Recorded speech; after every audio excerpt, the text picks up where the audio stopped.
Adam. Okay, go ahead. Adam, I looked up on 23andMe of how related we are. Mm-hmm. Did you ever check it out? I think we checked it out together. We're third cousins. Okay. And the percentage that we are, like our bloodline is 0.85%. So we're not related? No, we are related by 1%. Well, like by blood. I don't know. Okay. I don't know the specifics of that, but I just wanted to thank you for coming all this way to like just record this with me. And for those of you who don't know, Adam Vaun is that how you spell your last name? Yeah, Vaun. Vaun. So the funny... How come it's not Nagoy or Noy? No, I'll take my dad's last name. Oh. Yeah, my mom is... She's Nagoy. She's Nagoy, yeah. Okay.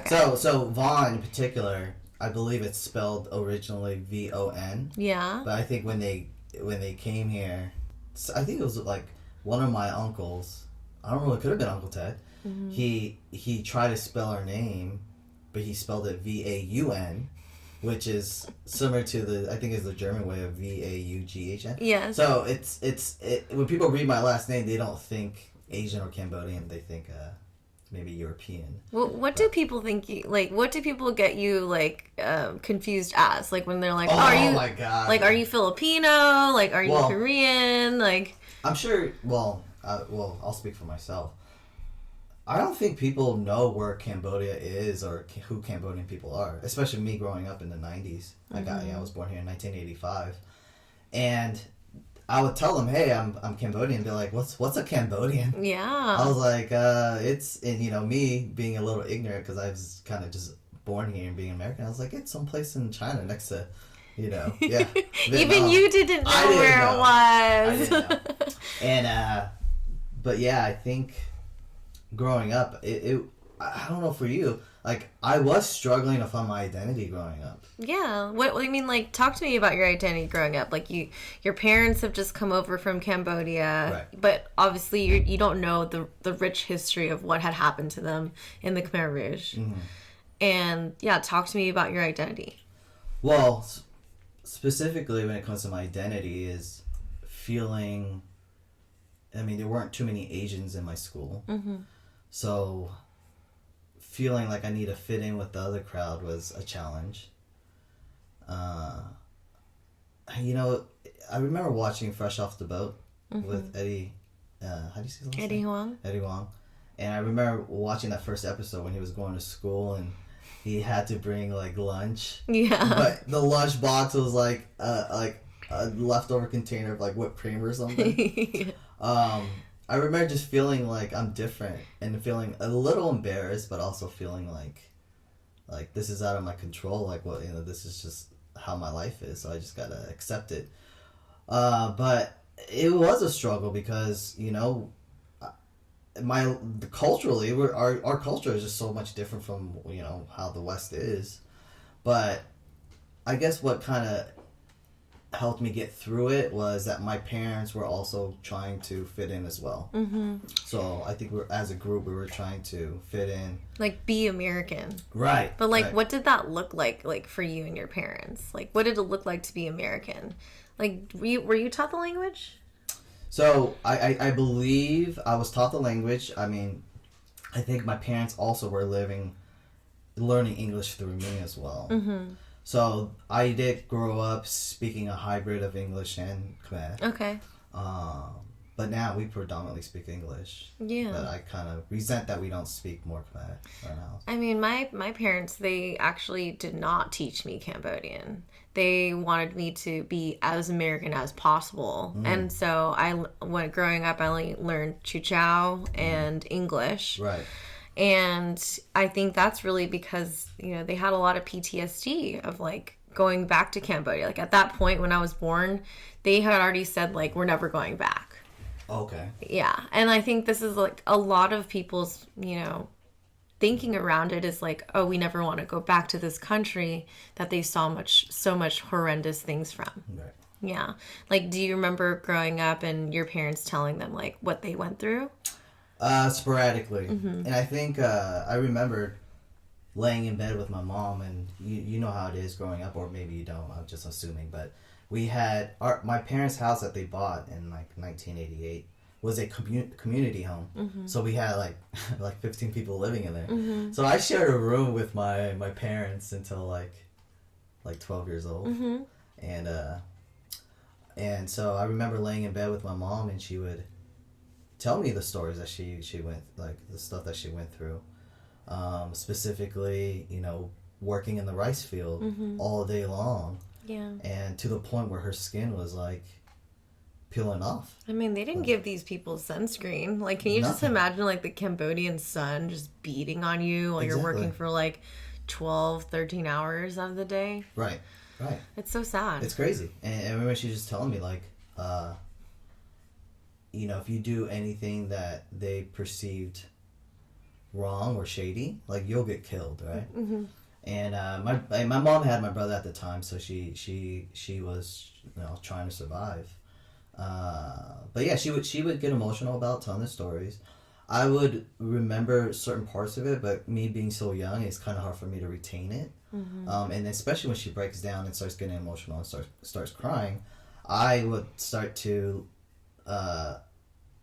kind of feel her pain and not really focus on what she's telling me, rather than wanting to comfort my mother. Right. But I think throughout the years, I've been asking her about certain things, and I always ask her, like, do you still remember? She's like, do you remember everything that had happened, Mom? And she would be like, yes. Mm-hmm. Same with my dad. He's like, oh, we won't forget. Mm-hmm. So we do have intentions to sit down with her and just kind of write it down, because it's really important for us to really know the history of that. Yeah. And I think one thing to really stress is like how lucky we are to have been born here. Sure. Especially in this type of generation, just the amounts of freedom that we have, mm-hmm. of speech, of deciding what we want to do for work, deciding to go to school. Like everything was just made a little bit easier for our generation versus theirs. When they came here, did they open up DK's Donuts, Orange County? What year did they open that? Or like, tell me like the history of that. Okay, so I believe my parents were in Corona, mm-hmm. California, mm-hmm. In the early 1980s. That's where they first reside, and they were baking at a donut shop for Uncle Ted. What was the name of it?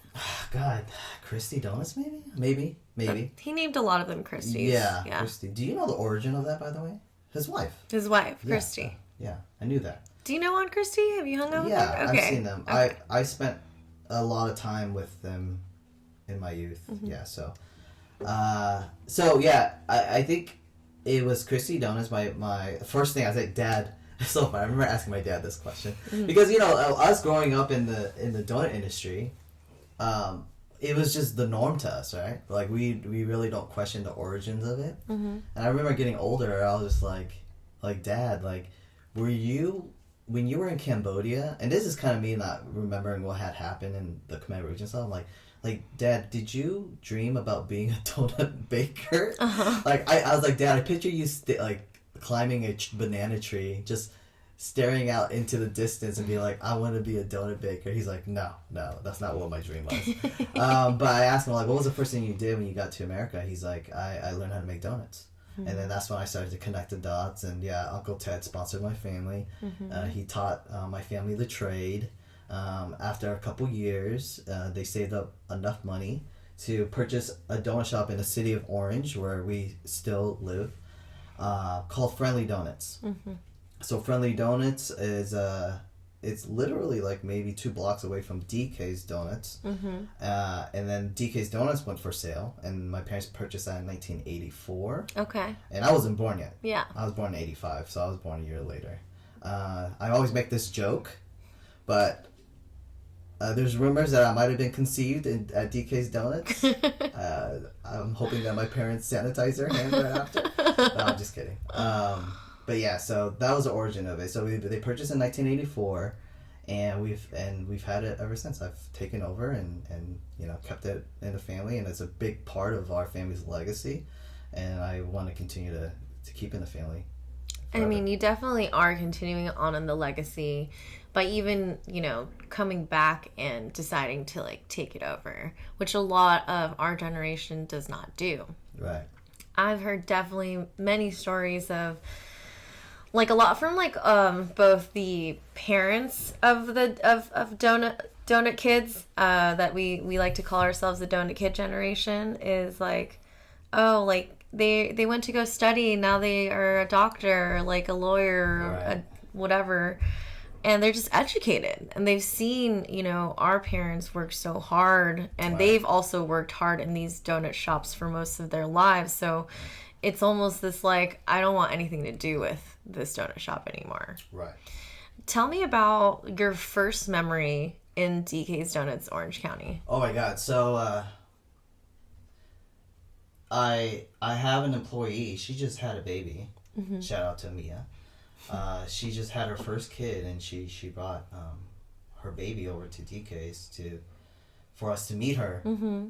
And I she was just hanging like in the back shop, and in the back we have like a lot of commercial industrial businesses.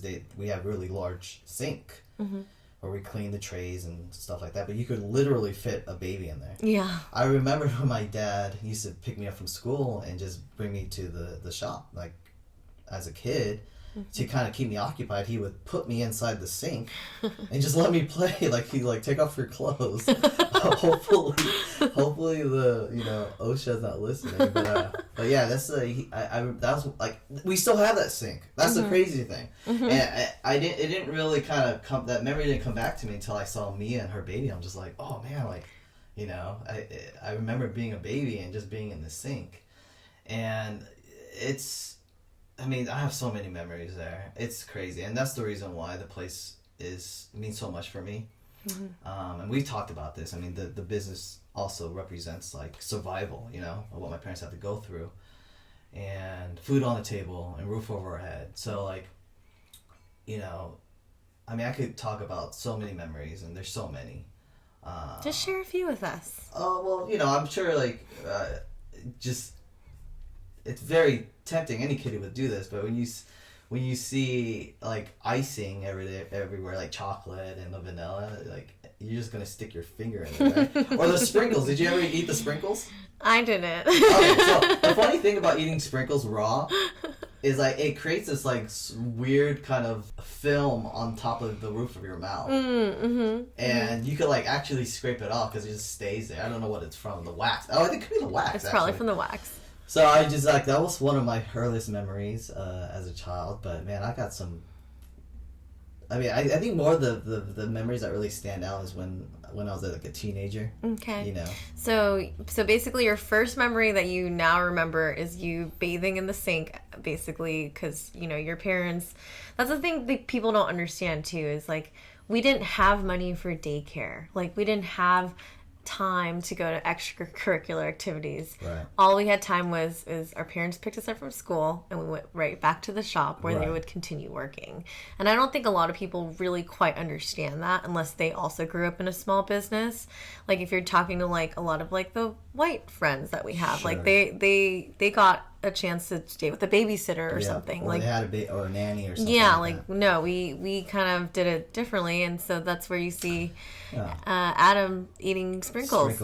Yeah, I think that kind of pertains to a lot of small business owners that are run by families. I think you do just bring them to the workplace. Yeah, and if you're old enough to walk and talk, they're gonna put you to work. Yeah, like when was the first time you went to work? Like payroll or not payroll? Like that you remember helping? Like what age were you?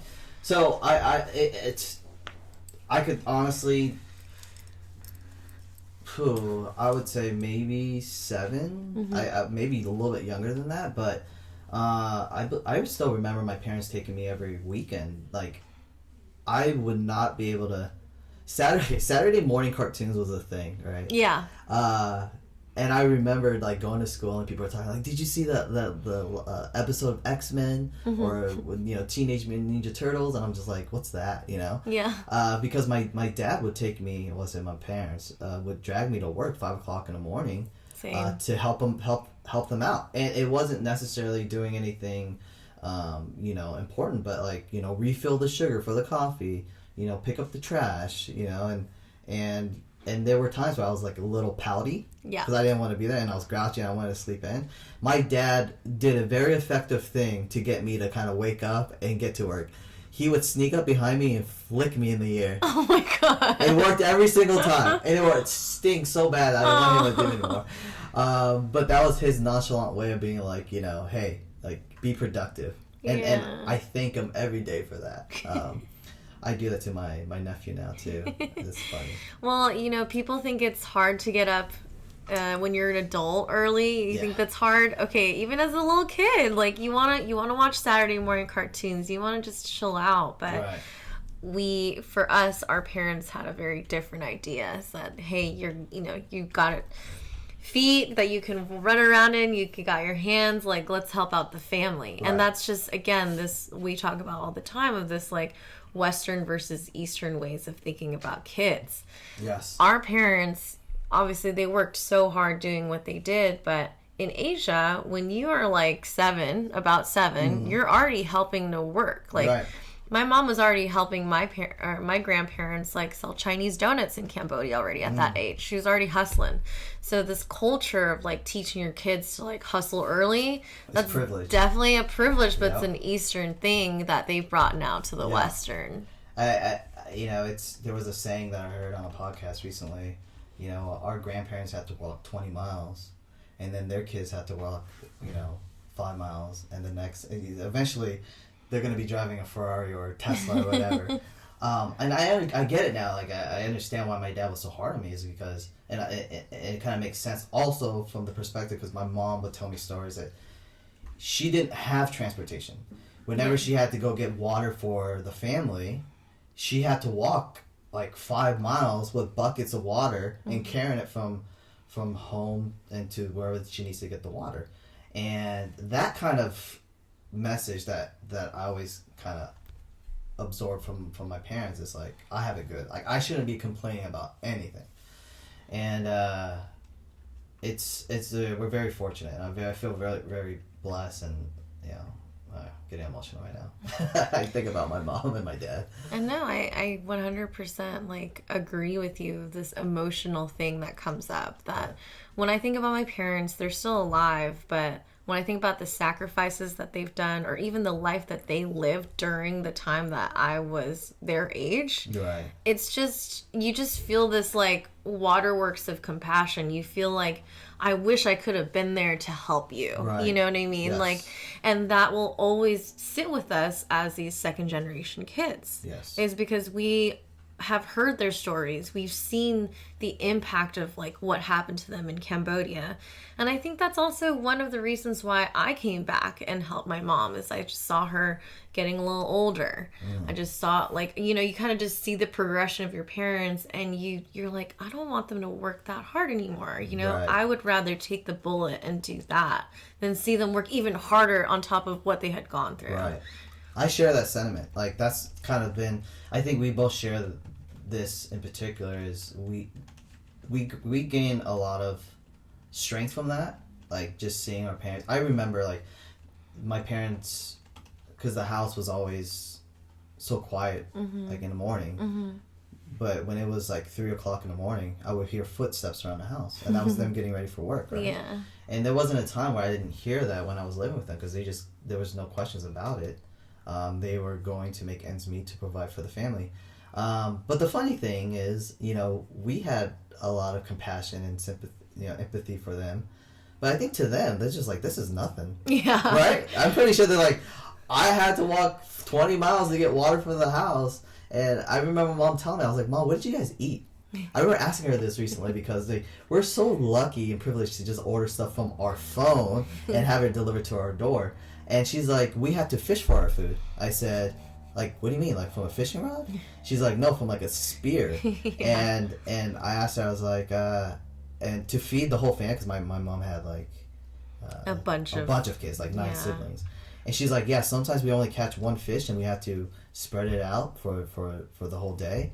But sometimes we would catch like 3 or 4 and we would just kind of feast. Yeah. And I'm just like, oh my God, I'm such a pig. I'm like wasting food and just like pigging out. So I definitely, that was another powerful message from my mom. It was just like, don't take food for granted. And I try not to. I think I do a really good job as far as appreciating what I have. But obviously, you know, you live this life on a daily basis, and sometimes you forget, you know. For sure. Again, like we didn't go through this Khmer Rouge that they had go through. Mm-hmm. We didn't have to walk 30 kilometers a day to try to find freedom. Right. We were born in a country where freedom was granted to us when we were born. Right. And the fact that we are able to, number one, cherish that. Right. And of course, we're going to have those moments where we have those first world problems, right? Where we get irritated. But I think one of the main reasons why I continue to heavily share my mom's story and the story of literally the entire generation is like, we just can't forget that we are very privileged and that we get to have a lot of things that people around the world don't even have. Right. Like the basic right of freedom. Yeah. Life is very fickle. Like it blows my mind because I think we live a life of privilege and we just think that things are just going to stay the same way. And you think about what our family had to go through. They were living in their country, home. It's just home. Let's just call it home. They were living at home, thinking that this is going to be their home and their life forever. Yeah. And that was taken away from them. They essentially became slaves, and their family members were being slaughtered and killed. And they had to move their life to, you know, fortunately they came to a place where there was a lot of opportunities being here in the United States. But point being is the fact that, like, we live this world, our lives here, we call home, but imagine that gets taken away. Yeah. You know, and you know, our family story just kind of reminds us, like, you know, every day's precious. I know it's cliche to say, but it really is.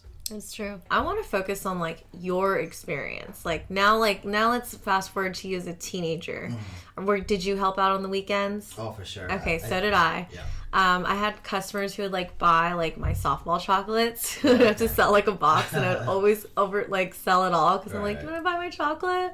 And just, like, also, you know, having a bit of that same resentment, right? Like, I remember the staff members, they would be like, one day you're going to take over the DKs, right? Yeah. And I was like, no, ew, I'm never going to take it over. What are you talking about? Like, and then, like, so for me as, like, a teenager, I was like, okay, if I don't want to take over DKs, I have to make sure that I study really hard. Right. So super academic, and, you know, just shared that. And, like, yeah, like, I just, like, I think, like, later on in my, you know, not high school, but after college, you know, it was just learning how to, like, be responsible for my time and making sure, like, I showed up and, like, gave my 100%. Right. Like, what was your experience of, like, being a teenager working at your parents' donut shop? I guess it's the same thing. It's the same thing. I think for us, academically, I think that was also kind of being pressured by our own parents, too. I think our parents really understood that the opportunities that their kids were having being in America, and they want us to be educated, maybe become a doctor or a lawyer, whatever. But I think my parents in particular, they didn't really pressure me to be anything specific, but just kind of like do your best. Mm-hmm. So school was a priority outside of the family business, but the expectations were, if you're not doing homework, help out with the business. And I had the same sentiment as you, was like, I don't want anything to do with this business. I don't want to wake up early in the morning and smell like... And people at home, you guys, I can't explain. I want to ask you this, Millie. What's the smell of working at a donut shop all night and coming home? It's like something in between, like a mix of, like, this, like, sweet, buttery, greasy, coffee, like, combination. It's like, you know, like when you use, like, the icing for the cinnamon rolls? Yeah. Like, I feel like I am, like, the icing of a cinnamon roll when I come home and I, like, smell my hair. Wait, that all smells good. For me, it's different. What do you mean? It was never a pleasant smell. It was a very, like, pungent, kind of smells like really, the smell was coming from the fryer. The donut fryer, the oil. That's the greasiness. That's the grease, right? But yeah. it doesn't smell like what you're describing, like this, like, unicorn smell. But yeah, I just remember thinking, like, I don't want to smell like this coming home.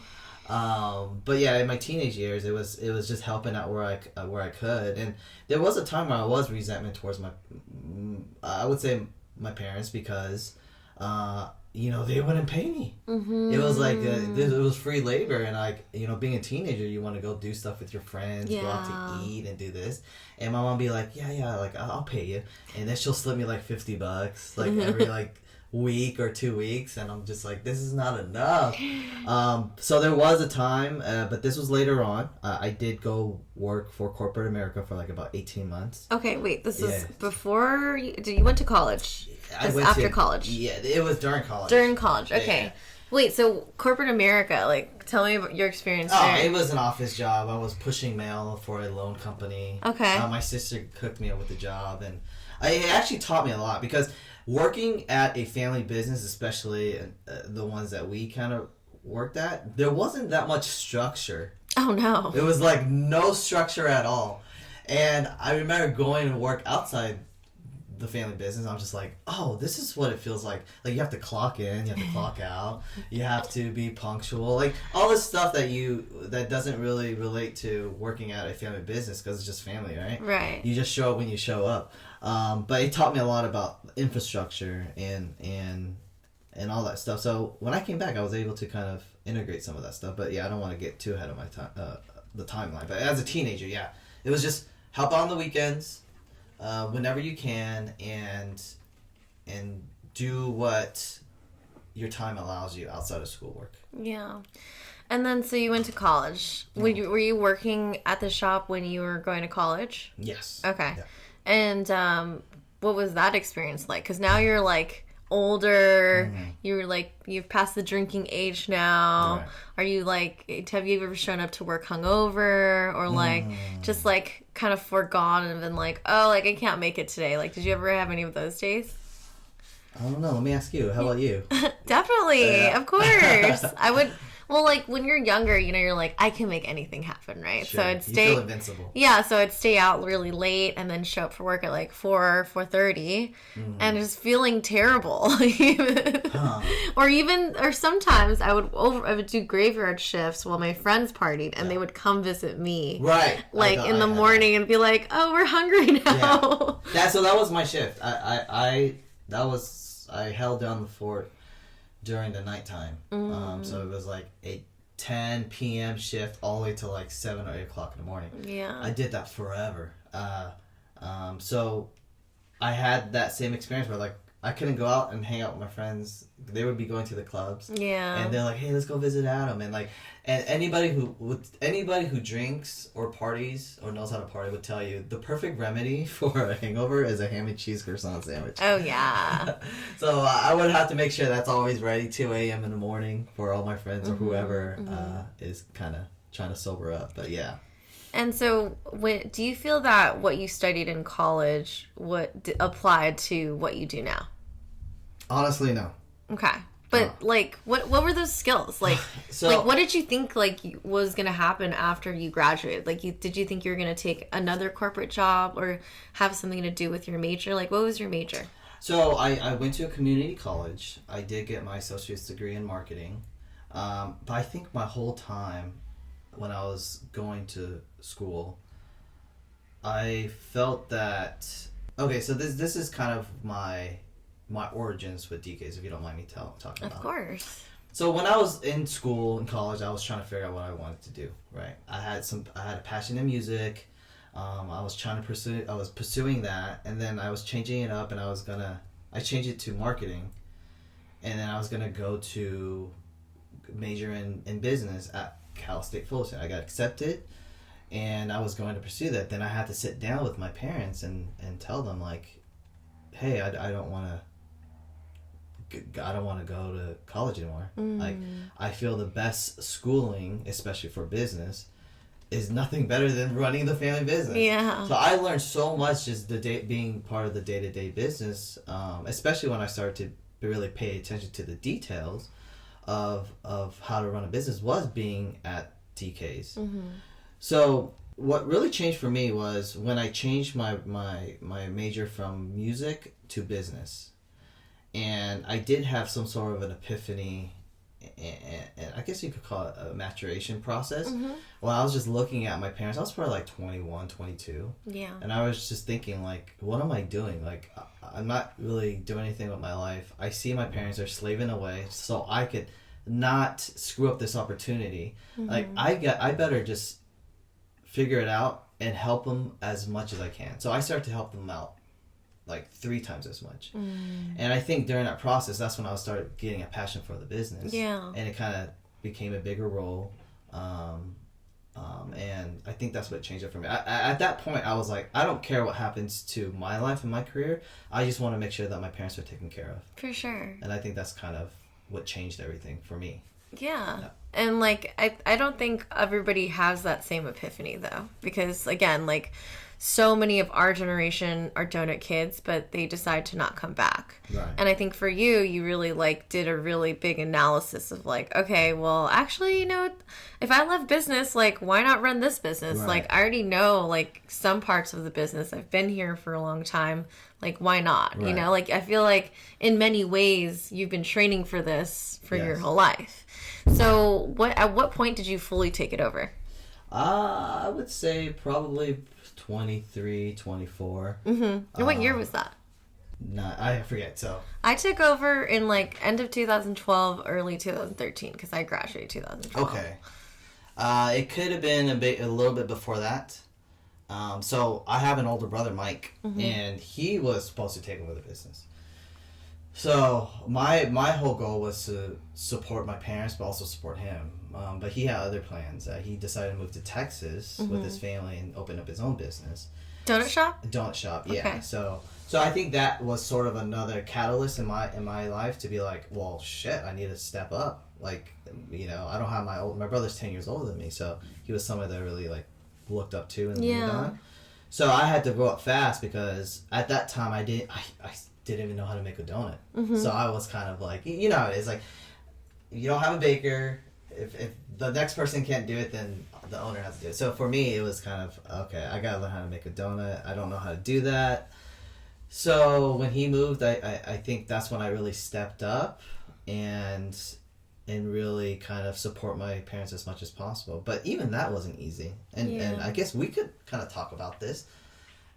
It was difficult to really integrate our ideas. Being young, we knew social media was at our fingertips, and having our family and my parents, like especially my parents, are like, no, I don't want to do that. Like, did you have struggles with that? Oh yeah, I mean, social media was so frowned upon for me. Like my mom, she did not want us to have a social media page. She did not understand what it was.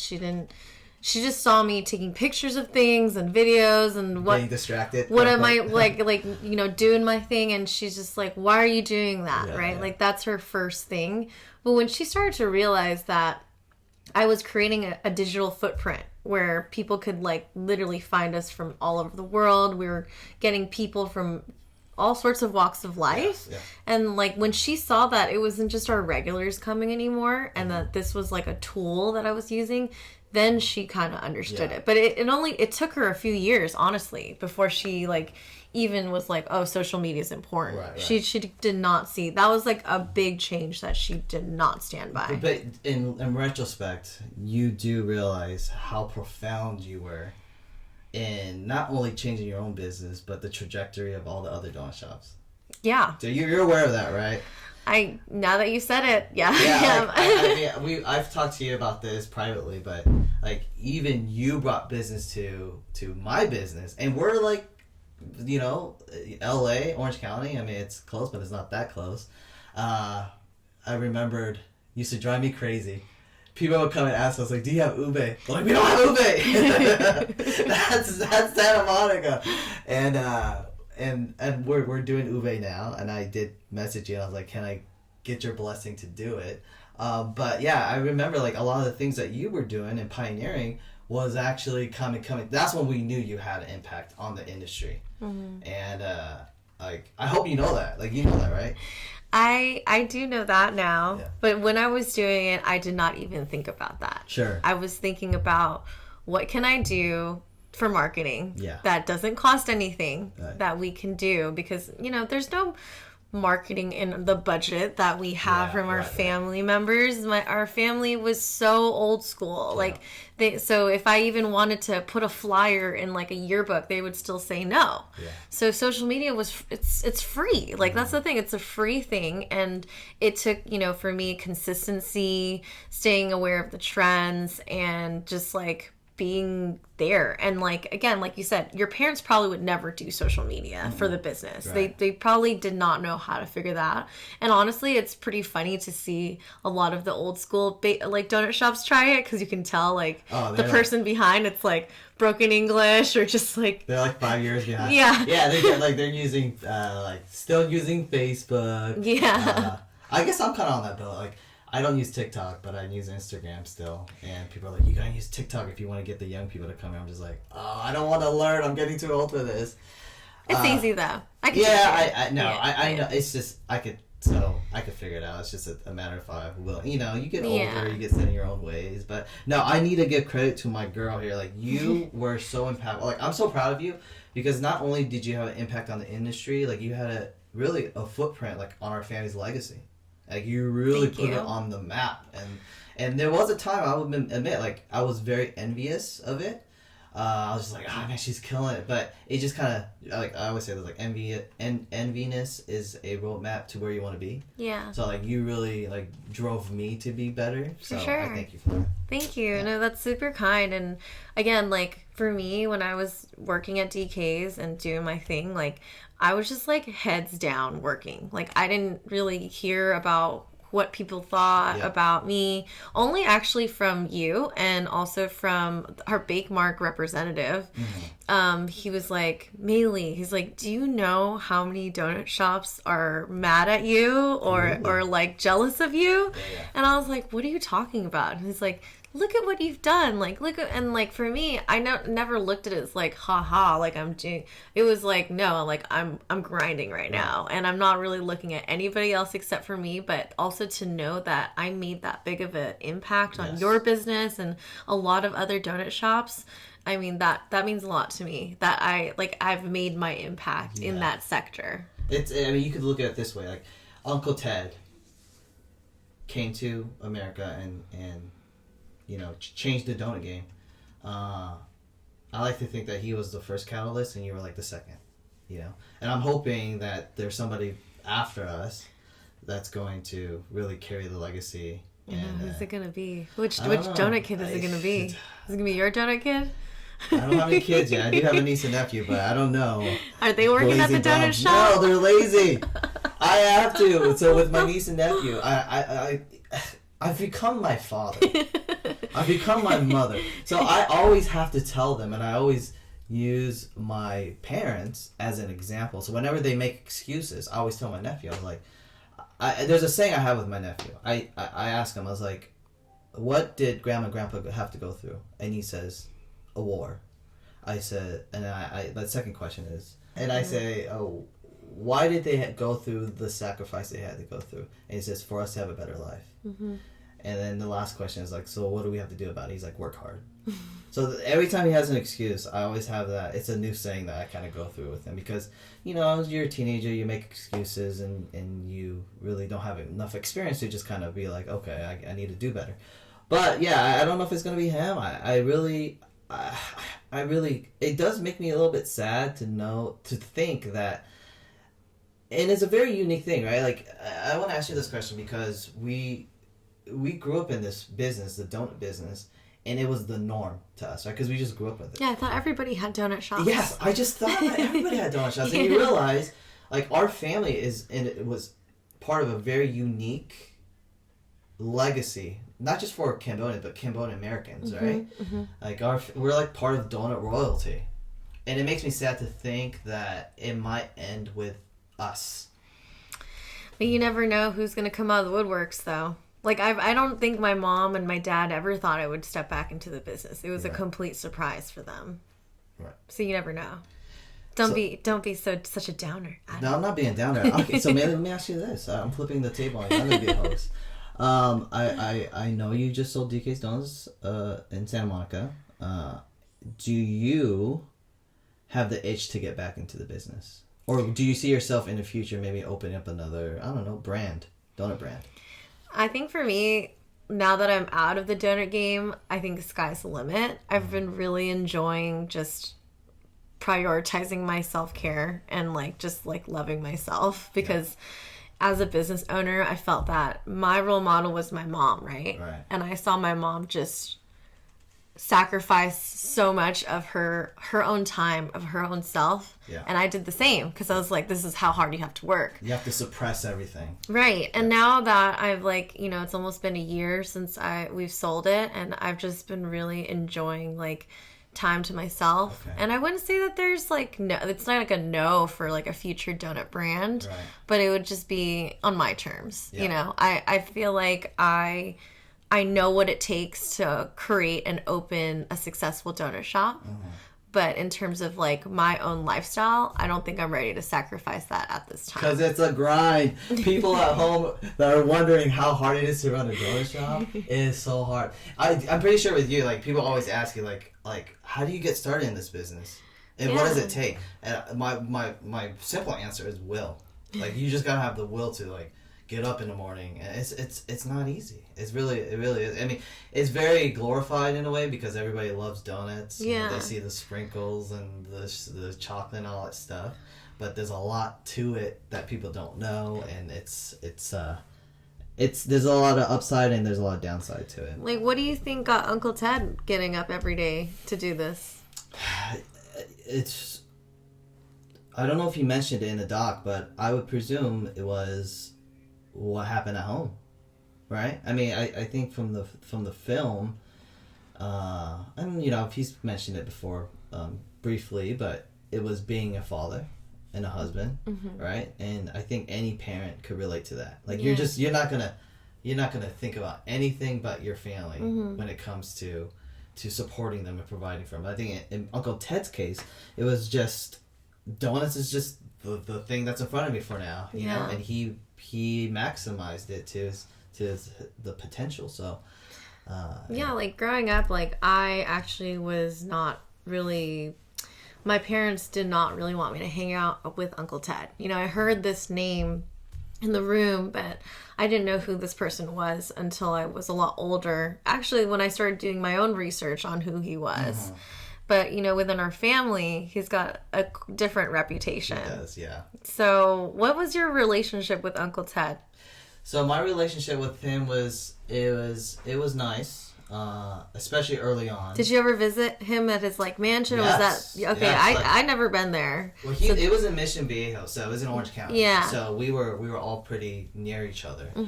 But, yeah, I mean, my fondest memory and early memory with Uncle Ted was being at his home. And if you guys seen the documentary, The Donut King, check it out. It's on. It's not on Hulu anymore. It is on Hulu. It's back on Hulu? Okay, sweet. Okay, check it out on Hulu.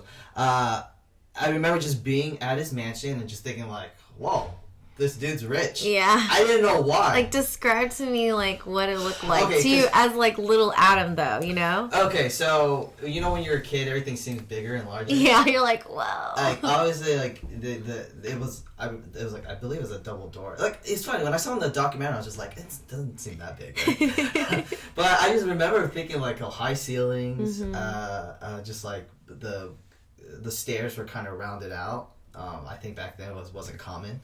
That was the style. That was the style. It was presidential right, style. It was. So I that was very distinct in my eyes. But the one thing that was just whoa, this place is freaking awesome in the backyard, there was you had to go down. He had the level. The first level was his patio area, and then you go down one level. You have to take 6 steps, and it goes down to a tennis court, and then you go down another level, and it's the dock to his boat. And he had this boat that could fit 10, 12 people, and there was a big body of water, a man-made lake. I think so. Okay. Yeah. A private lake. It was a private lake, but I just remember being on that boat, and I remember one of my other uncles would take all the kids, and we would just kind of just ride around the boat. But that was my memory. It was just like, whoa, being in this big house, not knowing why he had so much money. Right. But watching the documentary really kind of put everything in perspective. I'm like, it wow. didn't it in a way like explain a lot of like, oh, that's what happened. Right. It's funny that we had to learn about our own family through the documentary too. Right. Well, because we were young. Yeah. We were very young. I was born in the 80s. We were both born in the 80s, so a lot of the success that he had was in the 90s, so we were children. But yeah, I think I've always had great memories with him. But I do remember, or not remember, just not seeing him anymore. Yeah. Like, what happened? Right. I didn't know his demise and his downfall. I remember he did LA Times did an article on him, right? Maybe early 2000s, don't remember when. But I just remember hearing that, he had a gambling addiction and he lost everything. I'm like, oh, that makes sense. Hearing that he was in Cambodia, he was no longer living in the States. But I've maintained a relationship with his grandchildren. They're around my age, and his son, Chris, and his daughter, Savvy, that were both on the film. So we stayed to connect, but we never really. I think it wasn't really my place to really ask about Uncle Ted because, I just didn't know or either forgot. Yeah. So how about you? No, I mean, my mom wouldn't even let us play cards, like, when we were younger because she was so afraid that gambling, like, ran in the family and the blood, right? Yes. Which, my mom and my dad loved to go to Vegas, like, when we were young, too. So it's like, I kind of get where she was at. But, no, I didn't really see Uncle Ted that much. Not that I can remember, right? Like, maybe I was really, really small. But we also we were living in Orange County for a little bit, too. So maybe we were living in Westminster. Oh, okay. But I don't really that's like I was too young. Like I was a baby in that time. But yeah, the reason why I asked, it's so interesting because like Uncle Ted to me was like such an infamous character of like just hearing from the family, and I just wanted to hear what you thought. And also like as I got older and met Uncle Ted like in Cambodia when he was here with recording the film, I just like was like, oh yeah, like he's just like an older gentleman. You can tell that he's lived his life in a certain way. You can tell that he's sorry about a lot of things. He seems remorseful. He seems very, very sorry about a lot of things. And, all that we can hope for is like, hey, you know what? Like, he did his job.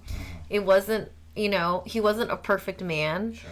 But he was able to accomplish a few things for our families so that when they came over here, they had something to do for business. Right. There's a lot of gratitude from my family and from me, just knowing the history of what he did. I mean, I'm very grateful for sponsoring my family and teaching them. I kind of wish he would have taught them something outside of donuts. Like what? I don't know, like something what? Cool. Like, maybe it could have been like. Like what could he have picked up that was within his wheelhouse after not really... I mean, I think he did go to, like, Chinese school, and he did, like, go to some school. Right. But, like, after him, a lot of, like, our parents' generation were not educated at all. They were not. But, I mean, education is a very... But, like, what would you want him to have taken on?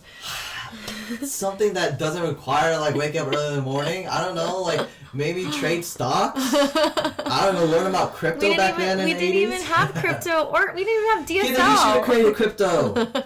The Ted coin. No, Maybe that's for us to create, the Ted coin. Yeah. The DK coin. The DK coin. I'm being facetious, but, I mean, I do think about time and time, I'm like, maybe he could have been, like, a car salesman. He sold furniture. Maybe we could have done that. I mean, but with furniture, selling furniture, you still can't own the business. Like you can't just like start off and like save a bunch of money and invest in a business right away. Like think about furniture. You need hella inventory. You need like some of those pieces cost like thousands of dollars. Sure. Like as an immigrant, you had to just figure out what you could actually do from nothing. Yeah. There was no loans that they would give money to. There was people could loan you money, but that was when you're borrowing it from family members. Yeah, exactly. So I don't know. I think I am grateful for him, whatever it is. I mean, look, I think our family is very successful. And when I mean successful, I mean food on the table, roof over heads, putting their kids in college and stuff like that. Mm-hmm. I mean, I can't complain. I'm not complaining. I think what he did for the family was very, we're very thankful. But let's be real, he did benefit from it as well. Of course. I mean, if you guys heard the number of how much he was making per month at his peak, I mean, I think it was like $100,000 a month. I know, which is a lot back in the day too. Oh yes. A lot back in the day. That's like $1 million. I know. He was rolling in dough money. He was rolling in the dough, no pun intended. Yeah. But yeah, I do remember just like being in that house. I'm just like, this is all coming from donuts. Oh, this is crazy. I'm going to be a donut guy. Yeah. I mean, did it ever like inspire you of like, oh wow, like if I'm a donut man, like, and I work hard, like I'll end up in this mansion too. No, I don't think I was thinking that. I was way too young. I was just thinking like I want to just jump in the you're like, I want to play on the boat. Yeah. Well, I mean, regardless of like Uncle Ted's history and everything, like thank goodness that you were able to take over DK's Donuts in Orange County from your parents and step into this shop. And like, I guess my question to you is like, how much control were you allowed at that time when you took it over? Like, did you have 100% where you could like do everything you wanted, or was it kind of like an uphill battle, like something I experienced? Yeah. So I'm actually curious to hear have you spoken about this on your podcast before? About what? Just the day to day and you know, kind of the BTS. I'm not talking about Jungkook. But the BTS, you know, around DK's? I mean, I've like mentioned it here and there, but I want to hear from you, and then I'll share. So, to answer your question, it was very difficult, especially early on, me trying to have my footprint into the business. I think for my parents, they didn't want to see change. Keep in mind, too, I think the recession was in 2008. Right. You know, and I think that's kind of when I started to kind of really be more involved. But I think for them, they're like, we don't want to make any changes. You know, we want things to kind of go back to normal when everybody's ready to kind of, you know, spend money again and go back to work. But I think for me, being young, ambitious, having a lot of ideas, you know, I was like, let's do this, let's do that. And they're like, nope, like, no. Like, what were some few things that they were like, no, already from the bat? So I think it's very common now for a lot of donut shops selling like breakfast sandwiches. I don't know how long you've been doing it, but we essentially forever. Yeah, okay. So I think for me, it's like, why aren't we doing that? Yeah. I understood early on, like, not everybody could eat a donut every day, but they could eat something savory, like a bacon, egg, and cheese croissant sandwich.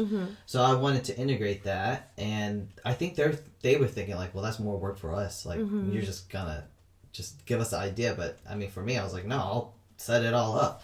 So they shot everything down. So the funny thing was they went to Cambodia for like 6 months, and they actually had to extend their trip for another couple months. So they were gone for like almost a whole year. And I remember thinking like, F it, I'm just gonna do it. So and this is just not as simple as just buying the ingredients. I had to really set up the prep table, the sandwich table, and make sure it has the proper refrigeration and all that stuff. So I had to move everything out and bring it, like spend my own money to bring and purchase it and bring it in, and I did it. And I'll say, look, well, whatever happens, happens. So I remember doing it, and then my parents would call in maybe once a week to like, how's business, how's everything going? And I told them what I did, and they're like, okay, good. So I was like, okay, well, I think they knew. They couldn't do anything about it, right? They're not like, they're like, you know, on the other side of the world. But when they came back, I think they were very reserved about it, and they're just kind of saying, we'll see what happens. But I think that was the first step of them feeling like, okay, he seems invested. And I think they were very smart to kind of give me some free range, but they didn't give me the full control. So there was a lot of times where I bumped heads with my dad about like changing, let's just say, the coffee. The old way of doing it was brewing coffee into a coffee pot. Right. And I knew if you know, that the coffee's going to burn out, so you got to put it into a thermos where it doesn't overheat and overcook, but it stays hot. So something like that is, I can understand why it would freak them out, because equipment is being switched out. And it's like, what are you doing? How much is that costing? It's the customer gonna like it. So, I mean, I had some epic fights with my dad, like just really where he would just curse me out, But at the end of the day, because we knew there was just like we had the same goal in mind, and I think my parents recognized that either we're gonna do this for the rest of my life, or we're gonna just allow him to do it. Yeah. So I think eventually, over time, they just stopped bugging me about stuff, but it didn't happen without any arguments. Yeah. It sounds like you needed to like show that there was some kind of ownership from you. Correct. And you're serious about it. Right. And like our parents are always going to look at us like that little 3-year-old right. like running around. Well, the perfect analogy is like I was asking for a dog and they weren't sure if I was going to get the dog and feed it and take care of it. Yeah. I think when they realized, oh, okay, I am feeding the dog, I'm walking it, I'm making sure, it's being maintained. I think that's when they started to be like, okay. Good. Yeah, and that took time. I think it was like, honestly, it was like almost 5-6 years until they were like, okay, we're just going to let Adam do everything. And over time, they weren't doing anything at that point anymore. Yeah. They weren't that involved. They're like, well, everything's kind of being run by itself and Adam's managing. And that's when they decided to retire. Nice. And now they're in Cambodia farming chickens. Okay. So, yeah. But how about you? So what was some of the challenges? I'm curious. I mean, first for me, it was like very much like aesthetics first. Because I was like, oh, this like laminate, like floor is just not doing it for me. The showcase was like needed to be replaced, like the signage, like everything, like I went for aesthetics first, right? Right. We already were carrying breakfast sandwiches and whatnot, but I was just like, but how do people know like we have breakfast sandwiches? Like there's a small little thing that says like da. And we were, at the time to do the health regulations, we were putting the sandwiches like in the refrigerator, right? And then we would heat, and then we would heat them up. But even growing up, we actually would set them on the top of the counter. But then, with health codes, it doesn't sit well. So that's actually the first thing I went after. And then like, obviously with the branding of DK's, I think you guys stuck with the original groovy font, right, of DK's Donuts? Yes. Yeah. And for me, I was like, we need like a facelift on this. Yeah. Like it's not cutting it for me anymore. Right. So I started with that, and then the boxes. I think the boxes were a really tough one that my mom definitely, she fought me on. Like I remember having that fight with her about it because she just like was upset about the cost, right? So like a branded box can cost like anywhere from like $1 to $2. We're not gonna make money. I'm pretty sure she said like, that. She's like, how are you gonna make it off of this? And I was like, Mom, I was like, donut boxes are like a business card, okay? Like, do you want people to know that it's from this shop, or do you want people to know it's from the shop down the street? Right. Like, we need to be different. And at this time, we were also expanding on new flavors and newer items. And for me, like, having it be put in the pink box, which Uncle Ted was responsible for, and thank you for that. I see where he was going with it, but it still didn't cut it for me. Like, I was like, yeah, it's pink, but, like, everybody has those pink boxes. Or, like, I'm tired of stamping the boxes. Like, we had one point had to stamp boxes, and that was, like, almost as, like, heart-wrenching as, like, folding the boxes. I was like, okay, we folded them. Why do we even have to stamp them again? So, those are just kind of those few changes that, like, I remember my mom was just really like against. She was against the Instagram. She's against like me having certain items in there. Like she'd be like, oh, nobody's gonna buy that. Like kind of like, what was it? Was it the red velvet? No, it was actually the red velvet. Like the dipped red velvet was actually her idea. So she came out with some fire too. But like when the cereal donuts came out, she's like, nobody's gonna buy that. And I was like, watch me. I was like people like this stuff. They like different cool toppings, and then like the hot Cheeto one we did, because she might have been right about that one, because nobody really people liked it, but it's only like spicy people like it, not everybody. It was like a one-off, right? Yeah, it was a one-off. But yeah, those are just like a few things that I it's cool to hear from you too, like what you had to do to like fight your parents on like pulling them out of their old school ways.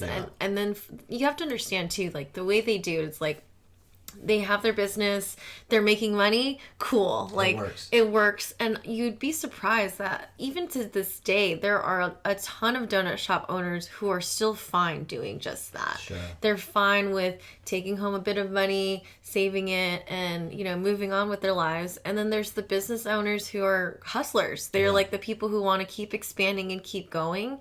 And although my mom fought me a lot on it, like certain topics like those, she still shared that, like, let's get this, like, okay, let's try it. Like, she still gave me for some things that, like, okay, let's try it for X amount of time, which I really respect her for, because at the time, again, I was like 21, 22. Yeah, so yeah, I mean, like, I think for them, it's more about safety, right? Sure. I think they want to safely make sure they know they can make this many donuts, this many quarts of donuts, and come home with this.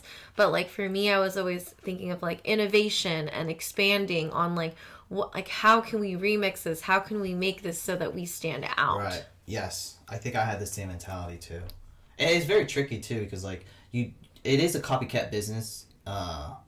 But you try not to copy what everybody's doing. Like, I didn't want to do the ube donut because you were doing it. Even though people were like, I'm sure I could have made a lot of money from it because you were doing it. But, you know, there was a little bit of pride and ego involved. I'm like, well, I don't want to do that. I want to do something else. Right. And what, like, you guys have been coming out with some new products as of recently. Yes. Do you want to share about what you're offering nowadays? It's nothing. I mean, it is not nothing. So we started doing the ube donut. I'm a little late to the game, but we do have a very large clientele who are Filipinos, so... Well, now they have even ube flour that is just, like, pre-mixed, yes, too. It's a lot easier. Yeah, they make it a lot easier than when we were doing from scratch, right.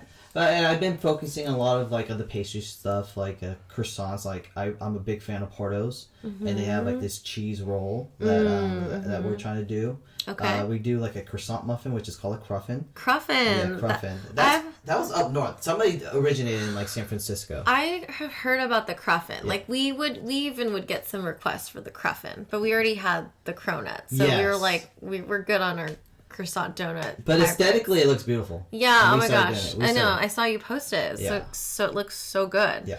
Hey, I want to ask you a question. So many layers. Yeah, I want to... sorry, I'm kind of pivoting here. It's okay. I'm pivoting back. So, maybe because DK's Donuts wasn't our original name for the business. People who are curious, we inherit that name from a family. My understanding is like DK's Donuts used to be called Mr. Donuts. There was a Mr. Donuts that was in the East Coast in Indiana, I believe. Mm-hmm. And they sent a cease and desist letter to the people who own Mr. Donuts here in California. So they had to change the name. So they changed it to DK's. And I believe it's initials for... the family member's name is David and Kathy. David and Kathy. And I actually got to meet one of the older owners. They came in. Nice. They came in and were like, we used to own this franchise. Right. It was like a little mini franchise. Okay. And I was like, you? And he's like, yeah. And I was like... You're the one? And I think it was like the son of the owner because, you know, they're a lot older now. Yes. I think we met the son too. We met the granddaughter. I think they live in Orange County, so they reached out to us. So pretty cool. They came to DK's in Orange and they brought us one of their OG shirts. Oh, that's so nice. Cool. So DK's was something that our family inherited, and I think we had the choice of when we... So it used to be under one umbrella, right? DK's used to be like under one ownership. And then they liquidated the company to independent owners. Yeah. So our family bought these independent stores. So we could have kept the name or changed it. But we kept it because it had a brand at that point in the 80s. But my question to you is, the brand wasn't really a brand by the time we were... kind of putting our footprint in it. Did you want to change the name when you wanted to rebrand at any point? I think that for me, I wanted to actually keep the DK's Donuts name because it was like a legacy thing for my parents. That we wanted to tell people like, this is our family bakery that we've had in our family for 40 plus years, you know? So I think by the time I thought about changing it, it was already too late in the sense of like, we had already gotten like a lot of fame. We've gotten a lot of like visibility for that brand already. Right. So then I just was like, we're keeping DK's. And it's also like, if you think about names too, it's kind of like easy to remember. Like, Yeah. and like we would get confused too. Like people would be like, oh, like Duncan, like, Yes, you know, and Duncan. we'd be like, no, or like Doughnut King. And we're like, no, like we're DKs. Donkey Kong. Yeah. Ooh, never heard that one before. No, I'm just kidding. So yeah, that's like, we just ended up keeping it. So for me, I wanted to change the name. And the reason why is because you were doing something different. I was doing something different. And you got to keep in mind, there's, I don't know how many locations of DK's Donuts in Southern California, but we were independently doing our own thing. So there was a confusion on branding, and like they'll be like, well, why does that DK's charge that much and you guys charge this much? Yeah. So I was just like, well, we need it. And I was like, well, this is a simple fix. We need to change the name. So we just don't have to deal with this problem. Didn't do it. I'm happy I didn't. Now, what I did was I actually got the community involved and asked them, like, how would you feel if we changed the name? And they were like, a resounding hell no. Like, this is my childhood. Like, DK's is like an institution in the city of Orange, because that place has been there for, our family's had it for 37 years, but it's been part of, in that same spot 10 years prior to that. So it might have been there for 50 years. Yeah.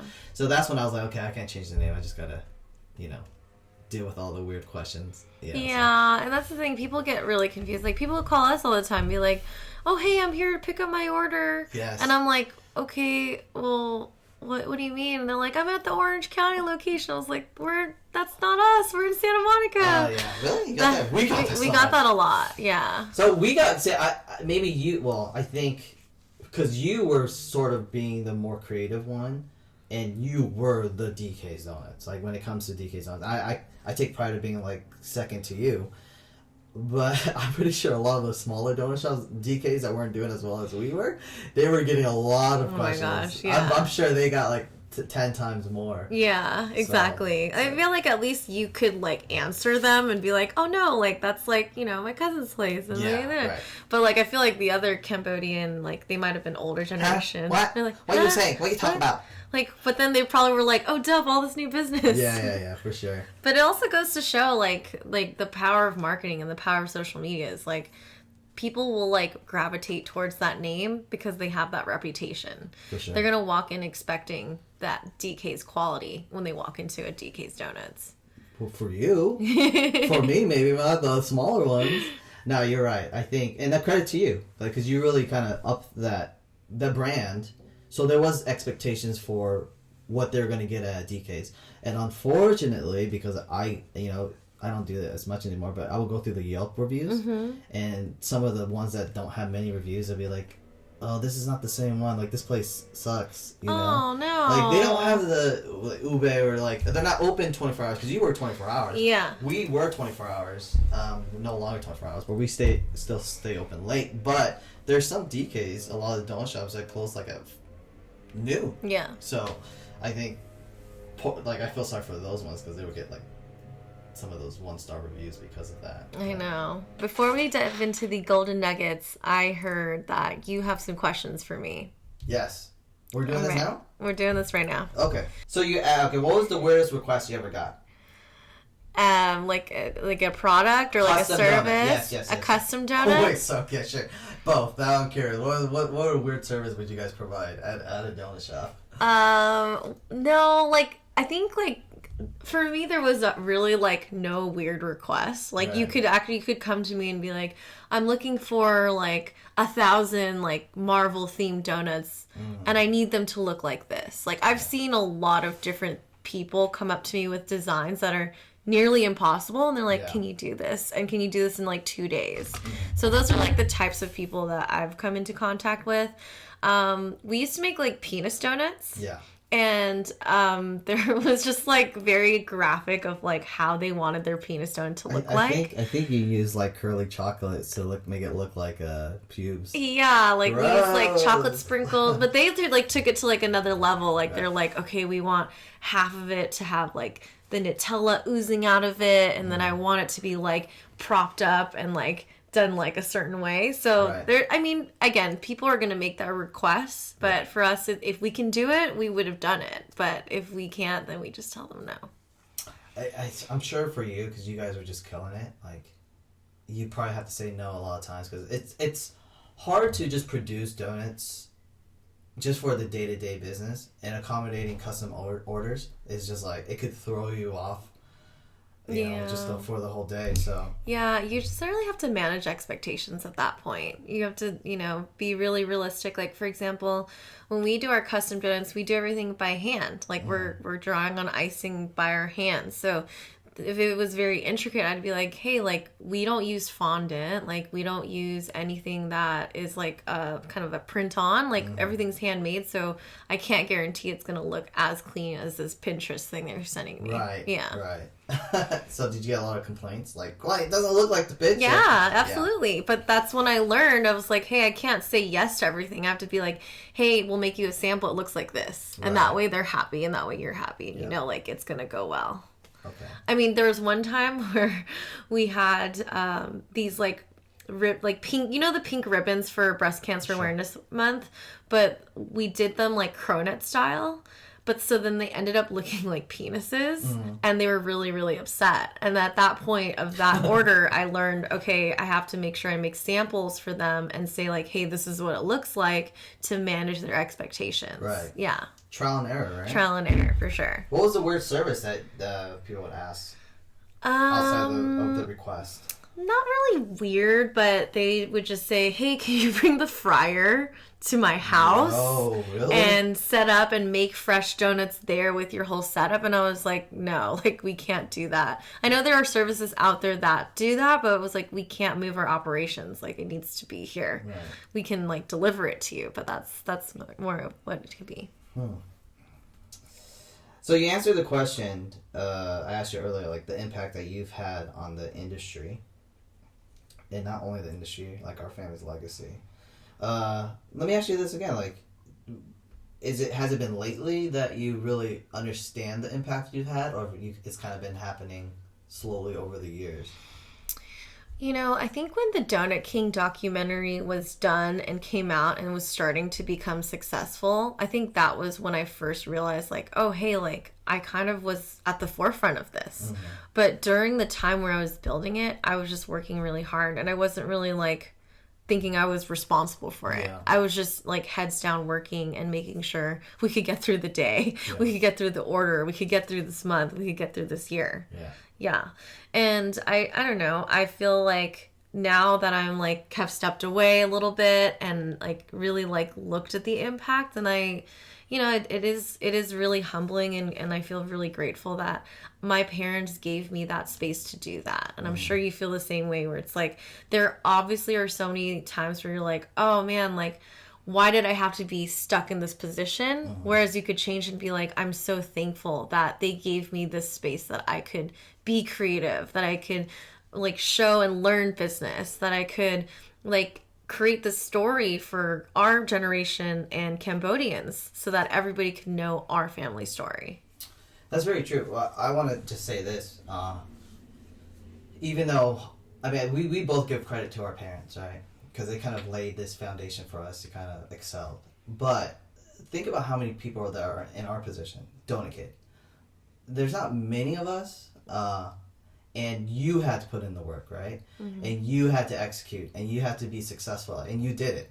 So I hope you know that you deserve a lot of the credit, even though you give a lot of credit to your parents. So I'm proud of you, Meili. Like, I've said this to you before. Like, thank you.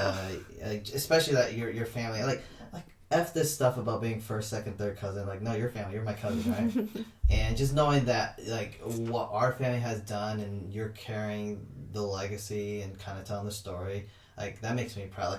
Like everybody, if you're listening to the audio version, we have a little, like, nice background that says Doughnut Princess. But you are, I know you see your mom as the Doughnut Queen, but you are the Doughnut Queen. So I hope you know that. So, yeah. Thank you. It did really take something for me to just, like, make it my main priority, and just to like not be afraid to try new things and try new systems, new products, new services.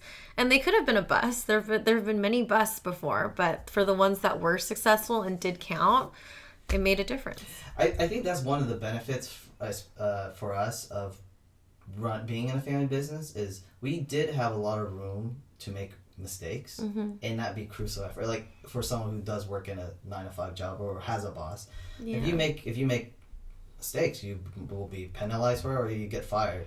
I mean, but yeah, it is trial and error, and when you just don't have someone breathing down your neck, you could really learn from your mistakes. So I think we're fortunate to be in that position. So for sure. I follow your social media, and obviously we're family, so we keep in touch. What is the overall goal for you as far as keeping the family legacy going? For me, it's not selling like 1,000 donuts a day anymore. For me, it's about preserving our culture and preserving our stories, what our parents went through, and also creating a space so we could talk about what we go through and showing the world that, hey, our parents came from nothing. They came from this place far, far away. And we managed to end up here in America. And I think that through what I do for the community, what I do for my parents, what I do for myself, just being like a role model and an example, that is like my homage of taking this family story to show that you can be successful. You can create the lifestyle that you want. It's just going to take a little bit to get there. And I always urge and tell people, like, it's never too late to reinvent yourself. Let's just say tomorrow you decide like you want to sell your donut shop and you want to become like a helicopter pilot or something. You know what I mean? Like, it's not impossible. Like, we have limited time, so let's make the most out of it. Right. I think the biggest lesson that I usually take from our family's legacy is the fact that a lot of us didn't have the one form of communication, which is speaking English, right? And they were able to open up a business and run a successful business. And so this is the biggest lesson for me. My mom told me, because she didn't speak English very well. Yeah. She said that smiling goes a long way. So it was a lot of smiling to the customer and like pointing at the type of donuts. Like you didn't need to know every single name of the donut. Just gotta like tell the customer to point and smile. Yeah. So I mean, I think that might be a lesson to a lot of people. Is like you might think it might be difficult, but really just take that first step. Right? Yeah. Just take that first step, and really have a larger goal in mind. But just start with the first step, and then eventually you will level up. 100%. Yeah, you can't take any steps if you don't take any steps. You have to take one step. What's the saying? Jesse, what's the saying? It's like 10,000 steps is something with donuts. And for me, I just say calories. Baby steps, okay? We're all taking baby steps here, and that's it. Right, okay. What other questions do I have for my amazing cousin here? Any funny stories? Or, like, any crazy things that you kind of remember during your time as a youth? Like, give me like another word besides crazy, because there's a lot of crazy things that happen. Okay, I'm gonna say that because I still own DH's Donuts in Orange. We don't do this. Okay, I just want to preface by saying this. Anybody who's seen the documentary, there was a part in the film where they took old coffee sticks. Like people would use coffee sticks to stir their coffee, and they would throw in the trash. And I believe Uncle Ted's wife at the time, Christy, would take it out of the trash can and rinse it off and reuse it. We don't do that. I've never seen that been done at my business. But that was one of those things where I was watching, I'm like, what? But that's kind of an example of... For sure. You know, that's actually the first time I learned that anybody's ever done that, of like right? Cleaning it and then throwing it away. Again, it makes sense, right? Okay, for Aunt Christy to be like, oh yeah, like they barely used it. Let me just clean it and put it back to save. But we've never done that either. Yeah. I think that's more of like a health issue. You never know who's like licking it and like putting it and like doing whatever they are. Crazy stories. I mean, it was more like crazy orders we had to fill. Like there was like an order of like 4,000 like maple bacon cronuts that we had to fill one year. Yeah. And it was like just so much planning and like from everything from like creating it to like putting the bacon to the maple to packaging it to delivering it. Like once you're done with the order, it's just, you just feel so happy and relieved. There's a lot of anxiety that comes with it. How many fryers did you have? I don't know. We had one fryer. Yeah. So that's the one thing people don't understand. Like you might be able to fry, let's just use glazed donuts, like the glazed yeast donuts, for example. You could probably do like maybe 30 on one frying session. And one frying session takes about like 4 or 5 minutes. So that's the difficult thing, like accommodating volume. And we had to do so too. And honestly, when you're dealing with yeast, it's very temperamental and is a process. It's not like what people might see on social media or TV where they're doing the cake donuts, which is normally just kind of plunging, like kind of dropping the donuts into the fryer. That's probably secondary to the yeast donuts. Yeast donuts are probably the more popular. But yeah, that's crazy. You had one fryer. And you couldn't fit a second one? Do you guys ever think about putting a second one? We had no room for a second one. Our store was 1,000 square feet. We did so much volume from that tiny little space. And that requires to work all day. Yeah. I know that from experience. Yeah. Oh, that's crazy. That is insane. That still gives me anxiety, and I still do the business. Like, we used to do a lot of, because we're close to Irvine, and there's a lot of corporate, like, big brand corporations in Irvine, like Taco Bell or name whatever. Yeah. So we would, for, like, Christmas, we would have, like, 1,000 maple bacons to do. Yeah. And again, you have to accommodate the order as well as focus on the daily operation. Yeah, that's the rough part. It's just like the orders are just add-ons, so it's like added stress for those. But I think, in terms of making more money and getting your branding out there, I think for that it was worth it. And people don't know, if you're curious about the donut business, you don't have a weekend. No.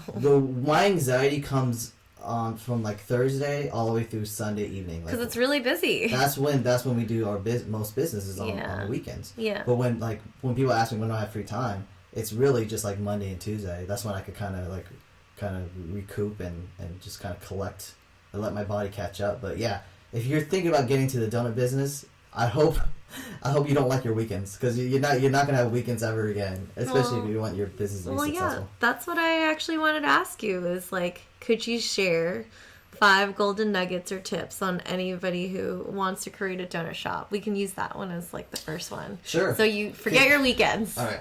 Forgo your weekends. That'll be 1. Okay, 5 tips. I want you to help me out with this as well. Okay. So I would say the biggest question I always get, like, what do I do if I want to start a business? And I always tell them it's will.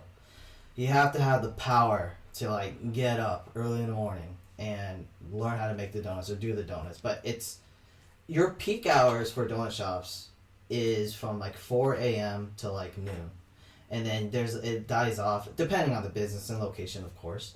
But normally people don't get donuts around like noon to like maybe 5, but then it picks up again in the evening. People want dessert. So you got to think of it in that 2 ways. Like I was telling you, got to make sure that you sacrifice your weekends. You got to make sure you get up early in the morning, and you got to make sure that you're ready for the evening rush. And the reason why people ask, like, well, why are most donut shops 24 hours? Is because we're making it. It takes forever to make donuts. Like you have to literally start like yeast donuts in particular. It's a process. You gotta let the dough rest. And then you gotta let it proof, and that could take like hours, right? People think that donuts just like poof, like they're there. Yes. They're like, or you run out of something, they're like, well, can't you make it? They're like, no, we can't just make it. Like, it's not, It'll be 3 hours from now and it'll be done. So it's very, like, donuts are very temperamental. It comes with experience. But I'm not gonna say it's hard. It's like anything else. If you learn how to do it and you pay attention to the details, you'll be able to figure it out. But you have to have the will. So the second tip is, especially if you're opening a donut shop here in Southern California or somewhere in the United States, there's actually an ecosystem for you to open up a donut shop. There's vendors like Bake Mark or Dawn and Golden Bake, and our family owns that. Which one? B&H. B&H. I remember B&H. I remember B&H too. Right, B&H. Remember it was the purple. Like I remember, like their stuff was like purple. Right. Yeah. Not to talk about, but the quality wasn't as good. But they were Cambodian owned, and I think they were owned by our family. So yeah. So there is an ecosystem for anybody who inspires to own a donut shop. My advice to them is don't do it maybe here in Southern California because it's so saturated and there's so much competition. You better be doing something completely different to really stay competitive. But you could reach out to these vendors and they could teach you how to make donuts. And on top of that, they could. Well, let me just say this. On top of that, they're mixes, and a lot of people think that a lot of these donut shops are made from scratch per se. They're actually made from like prepare mixes. They're called prepare mixes, and all you have to do, and they dumb it down so you could just mix water in it and maybe tweak it a little bit to make it your own liking. But it makes it a lot simpler for someone to just kind of not screw up a donut. Mm-hmm. Not to say it's not a lot of work, because it is a process, but it does make it easier. Cool. Yeah, what else? Come on. So that was the third one. Yeah, sure. I mean, for starting out, if you're starting out a donut business, I would get really clear on, what your offerings are. Do you want to be the mom and pop on the side who wants to just do like basic 12 with some sandwiches, or do you want to expand to more than that? Are you specialty or are you classic? Are you going to do any hybrid donuts? Are you do any catering? These are all things definitely to think about. Right. Yeah. All those are important as well. Having a brand, creating a brand right off the bat is really important as well. I would say it's important, but it's not necessary. You know what? How did our parents do it without branding? True. It depends on where you open up, right? Mm-hmm. But I agree with you. I would say the best thing you could do is open it up and just try to figure it out as you go, maybe, Yeah. That's the old school way of doing things. I think a big thing is make sure you have your product, the product that people will come back for over and over again. It has to taste good. Yes. Otherwise, I see so many Instagram businesses that open up, and when you go try it, it doesn't taste good. For sure. That means I'm never going to come back there again. I'm going there to eat something delicious. I wholeheartedly agree with you. I think a lot of people get wrapped up in the social media and making sure they have a lot of likes, but ultimately, you have to make sure your product is good. Repeat business is the only way you can sustain your business. Mm-hmm. If you're gonna make something out of pocket, people are just gonna try it once and then they're not gonna come back again, and your business is in trouble. So, quality is crucial to owning a donut shop or any business, really. Yeah. So yeah, what other says? I don't know. Because I've been living it every day. Yeah. Sometimes I don't have time to just sit back and just reflect on what I'm doing or how I'm doing it. So, yeah. Well, those were all really great tips, and thank you for having me play a part in it too, of bouncing off of each other. And I had just so much fun just chatting with a fellow donut kid, fellow family member. It means a lot that you guys took the time to come out. I know, when I was running a donut shop, there was no time. It was all about just making sure you're dedicated there, making sure all the customers are taken care of and the staff are all there. So we're family, queen. Yeah. They're talking I wouldn't be here if you needed me. I'm always here for you. So where can people find you? Instagram. Mm-hmm. I am Donut Kid. Mm-hmm. We do have an Instagram page and Facebook page, DK's Donuts Orange. Those are the social media where you can find us. Awesome. And you know what? Thank you for carrying on the DK's Donuts in the fam and making sure that, you continue that quality. And the torch has been passed. You know what I mean? Let me just say this. We're doing it together, Queen. All right, I'll pop in here and there just to make sure you're everything's doing good it. to go. I know you're wrapping this up. I understand it, but I'm just saying, we're doing it in different ways. I think, honestly, I really think of us, you and I, as just kind of one A, one B, and we're kind of continuing the family legacy in our own way, and I'm very proud of you, and I'm following your lead. And I'm proud of you too.